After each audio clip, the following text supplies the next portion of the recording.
Welcome back to AI 10X, powered by 10 Leaves. Yay!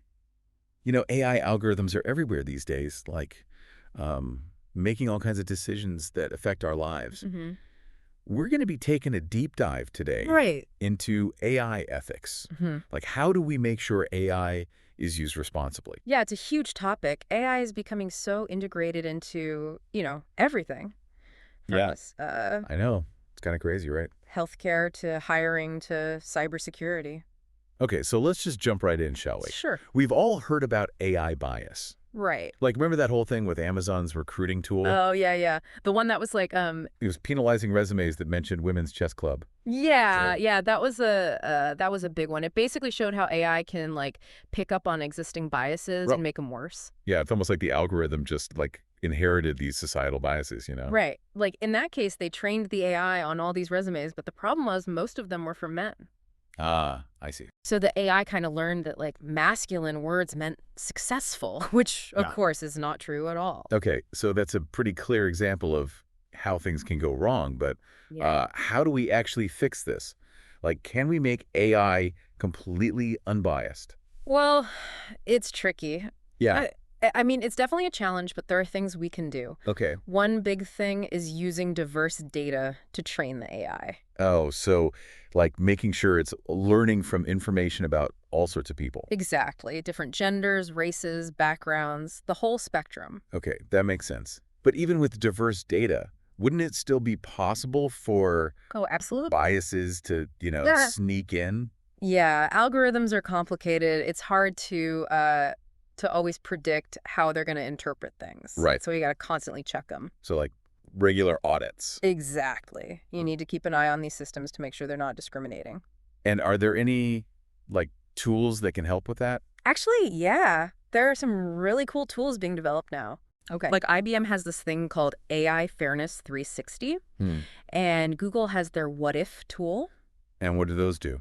Basically, they help you test your AI for bias and flag any potential problems. So it's like Yeah. a bias detector for your AI. Exactly. That's pretty amazing. But it sounds like a lot of work, to get these systems to be fair. Oh, it is, Yeah. yeah. And it's not just about the tech either. You need diverse people Mhm. involved in building the AI. Makes sense. So, ethicists, sociologists, people who can spot potential biases. It's like getting a second opinion on your AI Exactly. from someone who's not a programmer. Right. Okay, well, this is all really interesting, but I got to ask, are governments like doing anything Yeah, to yeah. enforce these ethical considerations? Yeah, thankfully, like the UAE, for example, they made it a requirement for public sector projects to have Wow. these fairness audits. Wow. Yeah. Okay, that's And Dubai is already using that IBM toolkit to make sure their AI-powered services, wow. like visa processing, are fair. Okay, so it sounds like there's some progress being made. There is. That's good to hear. But, one thing that worries me is privacy. Mm-hmm. I mean, AI needs so much data to work. Right. And, well, data breaches are like a constant threat. Oh, they are? So doesn't that make us even more vulnerable? It's a valid concern. We saw it just last year, actually. What happened? There was this chatbot, right? Mm-hmm. And it had a flaw that exposed a ton of credit card details. I don't know. Over 1 million. 1 million. Yeah. So it's a reminder that we need like really strong security Yeah. to protect data, especially the age of AI. Yeah, it's like a double-edged sword, right? Yeah. AI can do so much good, but it also That's creates new crazy. challenges. Yeah. So what are some of the things we can do to, minimize those risks? Well, there are some really interesting approaches out there. One is something called federated learning. Federated learning. Yeah. It's this idea that instead of gathering all the data in one place, Mm-hmm. you can train the AI on data that stays on individual devices. Wait, so like my phone could be helping to train an AI Exactly. without sending my data to like a central server. Right. Oh, wow. Yeah. Is anyone actually doing that? Oh, yeah. Google's using it with their Gboard, the predictive text. Really? Yeah. So your phone's like a mini AI training ground. That's so cool. Are there any other like privacy-focused approaches Yeah. There's also synthetic data. with that? Basically, you use AI to create fake data that's still realistic. Oh, So interesting. you can train other AI models without using any real personal information. Ah, So no more worries about data breaches. Well, it could really help, yeah. And Yeah. Microsoft's actually using this with healthcare data. Really? They're training their models on synthetic data so they don't have to violate patient privacy. That's amazing. So AI can be used to protect privacy, but can it also be used Absolutely. to improve security itself? Definitely. It's already happening. There's this company called Darktrace, Okay. and they use AI to analyze network traffic. Okay. And if they see anything suspicious, they can like detect a cyber attack in real time. So it's like Huh. an AI bodyguard for your computer system. Exactly. And it can react way faster than a human could. Wow. There was this case last year where they stopped a ransomware attack at a Mhm. hospital, like within seconds. That's incredible. Yeah. What about deepfakes? Aren't those Eh, created oh, using AI? yeah, deepfakes are a real problem, Yeah. but AI can also be the solution. Really? How? Well, there are startups now using AI to analyze videos. Okay. Like they can detect subtle things that might indicate a deep fake, Ah, I see. like, unnatural blinking or weird lighting, stuff a human might miss. So AI is being used to combat the very problem it's used to create. Exactly. It's kind of like That's why. a technological arms race. Okay, well, this is all moving so fast, Are there any, like, regulations in place Hmm. or guidelines for how to develop and use AI responsibly? Yeah, it's still evolving, but there are some, like the EU's GDPR. GDPR. That's the best. It's the General Data Protection Regulation. Oh, right. It's all about protecting personal data. Okay. And they have some pretty serious fines if you violate it. Like, how serious? Well, remember that Toyota thing? Vaguely. What happened? Toyota got hit with a huge fine Oh, wow. last year for violating GDPR, like how they were collecting data with AI. Yeah. It was a real wake-up call for a lot of companies. I bet. $2 million is a pretty strong incentive to follow the rules. Are there any other, like, regulations? But EU is also working on something called the AI Act. AI Act. Yeah. They're going to be addressing AI-specific concerns. Okay. And they're even talking about banning some AI applications, like emotion recognition technology in workplaces and schools. That's interesting. Yeah, because of privacy risks. It's definitely evolving. It is. It really feels like we're just starting to, Mhm. grasp how big AI is going to be. Yeah. Okay, well, we've talked about bias and privacy. Right. But one thing that everyone's always asking is, Get jobs? Yeah. yeah, like, will robots take over the world and leave us all unemployed? It's the big question, isn't it? It is. And I mean, AI will definitely change how we work, Yeah. but it's not necessarily all doom and gloom. Oh, okay. So it's not as simple as, like, robots are coming for our jobs. Right. The World Economic Forum actually predicts that while AI might displace like 85 million jobs, Okay. by 2025, it'll also create 97 million new ones. Oh, so more jobs created than lost. Yeah. It's more of a shift than like a That- total takeover. That's a little bit reassuring. But, like, what kind of jobs are we talking about?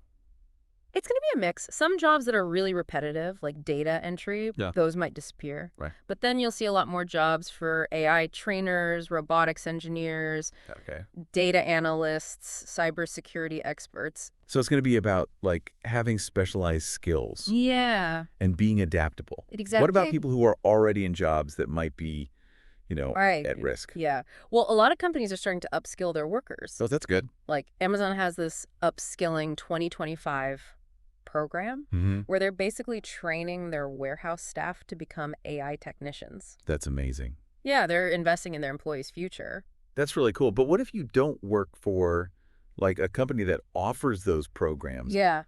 What would you say to someone who's feeling, anxious about their job because of AI? Honestly, the best advice is to just keep learning. Oh, Like there are so many online platforms now, Mm-hmm. Coursera, LinkedIn Learning. You can learn anything from basic AI literacy to like advanced machine learning. So knowledge is power, Definitely. especially in the age of AI. But in a world where AI can do so much, like, what makes humans Right. special? What skills will be, like, really valuable? That's a great question. I think things like critical thinking, Mhm. creativity, emotional intelligence, Ah, those are going to be even more important. yeah. Because AI can do the routine stuff, Mm-hmm. but it can't replace human judgment and ingenuity. I see. It's about finding ways to, like, collaborate with AI, Exactly. not compete with it. Right. Okay, so which industries do you think are, like most vulnerable to, To disruption. yeah, Manufacturing and retail are already seeing big changes. really. Yeah, like Walmart. They're Wow. using AI for inventory now, and they've actually reduced staffing in Right some of on. their stores. That's pretty significant. Yeah. Are there any sectors where we might see like job growth? Yeah, I think healthcare and education are going to see a lot of growth. Really? AI can help with things like administrative tasks and data analysis, Okay. but it can't replace human care and interaction. That makes sense. Those are fields where you really need like empathy Exactly. and adaptability. Yeah. Like, think about Khan Academy. Mm-hmm. They're using AI to grade student assignments. Oh, wow. So teachers have more time for, one-on-one interaction. That's amazing. So AI is not replacing teachers, it's giving them superpowers. Right. But are governments doing anything to, prepare their workforces for this shift? Oh, yeah. Some of them are. Like, Dubai has this AI and Future Jobs initiative. What do they do? They're basically retraining workers who've been displaced by AI, Okay. giving them the skills they need for these new AI-related jobs. That's really great. It's encouraging to see that some governments are taking, Right. proactive steps. Yeah. This whole conversation has been really eye-opening. It is a fascinating topic. It is. It's clear that we're in the middle of a technological revolution. We are. Yeah, And AI is at the center of it. definitely. And while there are definitely risks, there's also huge potential Yeah. for good It's really up to us to figure out how to harness this technology responsibly. and ethically. It's a challenge, but it's one we have to face head on. I agree. We need to make sure AI benefits all of humanity, not just a select few. It's a great point. It's about ensuring a future where AI is used to create a more just and equitable world. Yeah, I like that. It's not just about technological progress, it's about human progress. Yeah. It's really a kind of a turning point. Yeah. Like the choices we make about AI now, they're going to have like ripple effects Yeah. for a long time. Yeah, it's not just about the tech itself, right? Right. It's about our values, like Yeah. our ethics, Yeah. how we want the future to be. Yeah, it's a lot to think about. It is, but it's also like exciting. I mean, if we can do this right, Oh, yeah. AI has the potential to solve some huge problems. Absolutely. Yeah. Healthcare, climate change, like it could really change the world. Okay, so speaking of like big questions, Yeah. AI kind of makes us think about like, what does it even mean to be human? Oh, yeah. Big time. Right. Like as AI gets more and more sophisticated, Right. are we just like biological machines? Or is there something more? Yeah, those are some deep questions. AI is definitely forcing us to like re-examine Yeah. our whole understanding of consciousness and intelligence. It's a conversation that like philosophers and scientists have been having for centuries. Right. But AI is making it like really real now. It is. It's like AI is holding up a mirror to us, making us look at ourselves, Yeah. our place in the universe. It's fascinating, but it's also like a little scary. It is. Yeah, a little bit. And it's changing how we think about creativity, too. Like, you see AI making music now, I know. writing poetry, generating art. Yeah, I've seen some of those AI generated artworks. They're incredible, right? They're amazing. Yeah. It makes you wonder, if AI can make art, does that mean it can Right. like understand beauty or feel emotions? That's a tough one. I mean, some experts think AI can simulate emotion, but others say, like, true emotional experience is, like, uniquely human. Yeah. It's a whole area of research now. It's crazy. Like the more we learn about AI, Mm-hmm. the more questions we have. Yeah, totally. But okay, so with all this progress, how do we make sure that AI Right. stays beneficial, Right. and doesn't become like an existential threat? Yeah, that's the big question. And honestly, I think it's one we need to figure out together. Like as a society? Yeah, like governments, researchers, industry leaders, the public, we all need to be involved. Okay. So what can we do? Well, we need to set some ground rules, right? Like ethical guidelines for developing and using AI. Okay, that makes sense. Yeah. But are there like organizations already working on that? There are, yeah. There's the Future of Life Institute. They're all about like mitigating risks from advanced technologies. Okay. And they had this open letter signed by a ton of AI experts calling for responsible AI development. So people are taking this seriously. They are. And there's also the Partnership on AI. But yeah. It's a group with like Google, Microsoft, IBM. They're trying to figure out best practices, Mm, address ethical concerns. that's good to hear. But, I mean, what about regular people? What can we do? Honestly, I think the most important thing is to stay informed.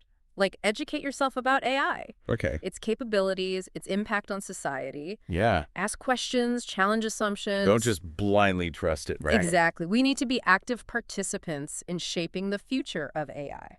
Yeah. It's almost like we need, like, a global AI literacy movement or I something. love that. AI literacy for everyone. Yeah. That's the key. So people can understand AI, make informed decisions, and hold the developers accountable. That's a really good point. Okay, so we've talked a lot about the risks, but Yeah. let's talk about the opportunities. Like, what are Yeah. some of the really exciting things that AI can do? Oh man, there's so much potential. I mean, AI could revolutionize healthcare, education, Hmm. transportation, energy, you name it. Yeah. Yeah, I've heard about, like, AI being used to develop personalized cancer treatments Yeah, it's and incredible. even predict earthquakes. It is. AI is really good at analyzing huge amounts of data and finding patterns that humans might miss. Yeah. And that could be a game changer for healthcare. Hmm. What about climate change?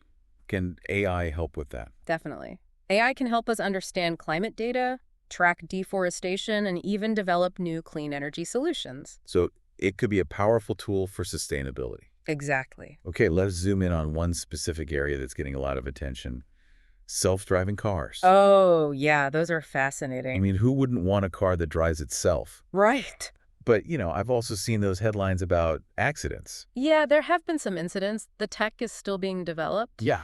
but statistically, self-driving cars are way safer than human drivers. Really? Yeah, I mean, they don't get tired or distracted or, drink too much. That's true. Okay, so even if they are safer, Hmm. there are still, like, ethical questions, right? Yeah. Oh, tons of them. Like, what happens if the car has to make a choice? Yeah. Like, protect the passengers or a pedestrian? Right. Or who's responsible if something goes wrong? Exactly. Those are tough questions, and we're going to need to figure out the answers Yeah. before self-driving cars are everywhere. That's a good point. Yeah. It's like a reminder that with any new technology, Mm-hmm. we have to think about the ethical implications. Absolutely. We can't just get caught up in the coolness factor. Yeah, Hmm. exactly. Okay, let's switch gears again and talk about education. Sure. I've been hearing about AI tutors and personalized learning platforms. Oh, yeah. Is that the future of learning?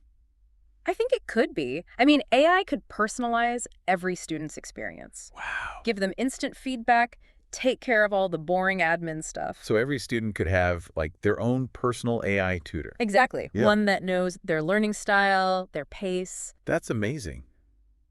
It could really level the playing field in education. It could. But could AI ever replace teachers completely? That's a good question. I think human teachers will always be essential. Like, Mm-hmm. they provide mentorship, emotional support, they inspire a love of learning. Yeah. AI can be a tool, Mm-hmm. but it can't replace that human connection. Okay, so what are some examples of how AI is being used in classrooms right now? Well, there's Duolingo, the language learning app. Yeah. They use AI to personalize the lessons and give you instant feedback. Oh, cool. And then there are platforms like Khan Academy and Coursera. Mm. They use AI to create these personalized learning paths and adaptive assessments. So it's already happening. AI is already changing how we learn. It is. And as AI keeps evolving, we're going to see even more innovative applications. That's really exciting. But again, we have to be mindful of the risks, right? Oh, absolutely. We can't just blindly adopt any new technology. We need to be aware of the potential biases, the privacy concerns, the ethical dilemmas. It's about using AI responsibly Exactly. to create a better future for everyone. I think that's a really important point. This whole conversation has been so insightful. It's a complex topic. It is. It's clear that AI is more than just, like, a technology. It is. It's a reflection of who we are, our values, our hopes, our fears. Yeah, it's like a mirror to humanity. And it's forcing us to confront some big questions about our future. Big questions. What does it mean to be human in the age of AI? Right. That's the big one. And we're just starting to explore the answers. Yeah, it's a journey, but we can't just, like, sit back and watch it happen. Definitely not. We have to be, like, actively involved in shaping it. Yeah, making sure it aligns with, Our values. human values. Exactly. It's almost like we're writing the AI story, I like that. Yeah, we're not just, like, reading it. We're contributing to it. So how do we make sure this story has a happy ending? Like, what can we actually do to make sure AI is a force for good? Well, I think the first thing is like really prioritizing ethical considerations. Okay, but what does that actually look like? It means bringing in ethicists and social scientists like from the start, Mm-hmm. not just at the end. Right. And it means thinking about the impact on society before you release an AI system Mm-hmm. and being transparent about how it works, what data it's using. Yeah, transparency is huge. I Yeah. think people are more likely to trust AI if they understand it. Oh, definitely. And it's not just about building ethical AI, it's also about using AI to address Oh, okay. ethical challenges. Like what? Give me an example. Like in the criminal justice system, Yeah. you can use AI to spot bias in sentencing Oh, wow. or to predict recidivism rates. But you have to make sure those systems are fair, So right? AI can both identify bias and help fix it. Yeah, exactly. And that's why it's so important to have people from different fields working together. Collaboration. Yeah, to make sure AI is used responsibly. Okay, so we've got ethics, transparency, collaboration. Mhm. What else is like super important? Education. We need to make sure everyone understands AI. AI literacy. Yes, for everyone. It's not just about the tech stuff. It's about understanding the impact on society, Hmm. the potential benefits and risks. So people can be like informed citizens in the age of AI. Exactly. And Yeah. so they can think critically about AI systems and how they're being used. Okay, all of this makes sense, but I gotta ask, like, is there a chance that AI could get like too powerful? Hmm. That it could surpass human intelligence and maybe even like take control? Yeah, that's the big science fiction fear, right? Yeah. Honestly, I think we don't know. Like, we don't know what the future holds. Mm-hmm. But I think it's important to be both cautious and optimistic. So like a healthy dose of both. Yeah, exactly. Like, acknowledge the risks, but also be excited about the possibilities. Right, because it's really up to us, right? It is. Like AI is a tool. It is. And we decide how to use it. Yeah. For good or for bad. I think that's a good takeaway. Yeah. It's really up to us to shape the future of AI Says. and to make sure it benefits everyone. Yeah, to create a future where AI is used to make the world a better place. That's a great goal. Well, this has been an amazing deep dive. I feel like I've learned a lot. It's been a pleasure talking with you. Thanks for joining us on AI 10X, powered by 10 Leaves. Stay tuned for our next episode, where we'll be taking a closer look at facial recognition technology and the ethical considerations surrounding it.